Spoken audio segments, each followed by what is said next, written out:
We all know how much CTM is necessary for our healthy skin. Yes, regular 2 times in a day CTM करना बहुत ही ज़्यादा ज़रूरी है to get smooth, soft and radiant skin. But क्या आपको लगता है सिर्फ CTM is enough for your healthy and problem-free skin? No, that is not. इसके साथ साथ और एक स्टेप भी बहुत ही ज़्यादा इम्पोर्टेंट है to get a glowing bright and problem free skin. I think आप में से बहुत सारे मेरे फ्रेंड अभी तक गेस कर चुके हैं मैं किसके बारे में बात कर रही हूँ. Yes, you are right, I am talking about scrubbing.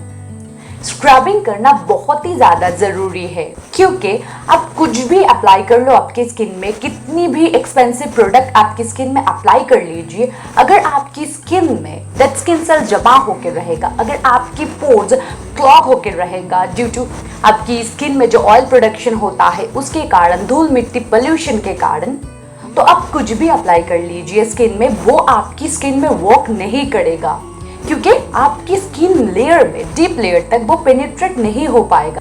So that's why once in a week और ट्वाइस इन अ वीक आपको स्क्रबिंग ऐड करना ही चाहिए आपकी स्किन रूटीन में.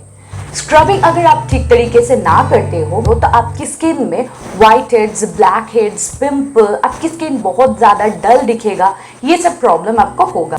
Hello friends, welcome back to my channel.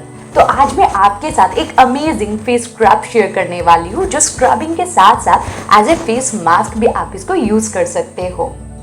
तो आइए फिर देख लीजिए वो amazing face scrub plus mask क्या है. सबसे पहले राइस फ्लोर और चावल का आटा चाहिए. चावल आटे में जो ग्रैन्यूल्स है वो बहुत ही छोटा होता है, इसीलिए स्किन को विदाउट एनी इरिटेशन बहुत अच्छी तरीके से एक्सफोलिएट करके स्किन पोर्स को डीप क्लीन करता है. नेक्स्ट आपको इसमें 2 स्पून योगर्ट और दही ऐड करना है. Yogurt is the natural alpha hydroxyl acid. It's help to remove dead skin cell nicely. Then एक टोमेटो जूस ऐड कर लीजिए. Tomato help to reduce excess sebum production. For that skin में black heads, white heads, acne, pimple होने का chances बहुत ज्यादा कम होता है. एंड लास्ट में इसमें 1 स्पून हनी ऐड करना है. We all know honey is the best natural moisturiser ever and ये स्किन को बहुत ज्यादा हाइड्रेट रखता है.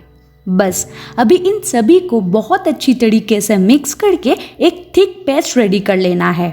आपको ये ध्यान में रखना है आपकी पेस्ट ज्यादा टाइट और ज्यादा वाटरी ना हो. इस पेस्ट को अप्लाई करने से पहले एक बोल में हॉट वाटर ले लीजिए एंड उसमें एक क्लीन क्लॉथ को डीप करके एक्स्ट्रा वाटर को आप स्क्वीज कर लीजिए. एंड नाउ अभी इस हॉट क्लीन क्लॉथ से आपकी फेस को स्टीम कीजिए. स्टीम लेने से स्किन में जो पोर्स है वो ओपन हो जाता है एंड इसीलिए स्टीम लेने के बाद कुछ भी हम लोग स्किन में अप्लाई करते हैं वो बहुत अच्छी तरीके से काम कर पाता है.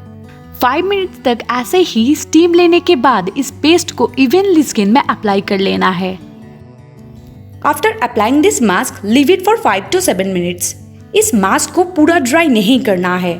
पूरा ड्राई करके स्किन को स्क्रब करने से स्किन में स्क्रैच हो सकता है, स्किन बहुत ही ज़्यादा हर्ट हो सकता है.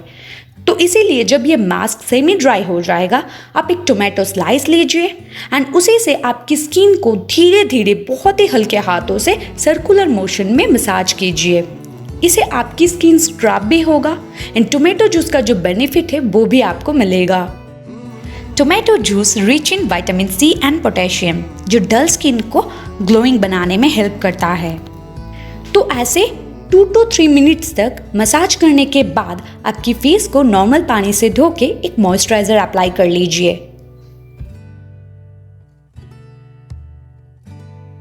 आई होप आपको ये वीडियो बहुत ही ज़्यादा पसंद आया है. अगर सच में इस वीडियो से आपको हेल्प मिलता है तो प्लीज़ मेरे इस वीडियो को एक लाइक कर देना, इसको शेयर एंड कमेंट करना ना भूलिएगा एंड मेरी चैनल को सब्सक्राइब कर देना. मिलते हैं एक नए वीडियो के साथ, तब तक के लिए